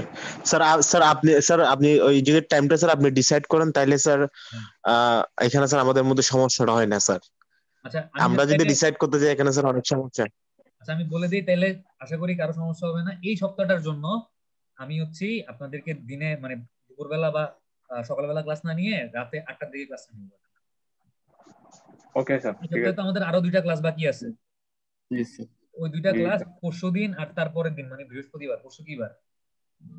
মঙ্গল আর হচ্ছে বৃহস্পতি, এই 2 দিন ক্লাস হচ্ছে রাত 8টার সময় ইনশাআল্লাহ নিব আর কি, যদি আল্লাহ বাঁচায় রাখে। জি স্যার ওকে স্যার। আচ্ছা একটু দাঁড়ান, আপনাদের রোল আসসালামু আলাইকুম। আসসালামু আলাইকুম স্যার। দাঁড়ান এখনো রোল কল করিনি।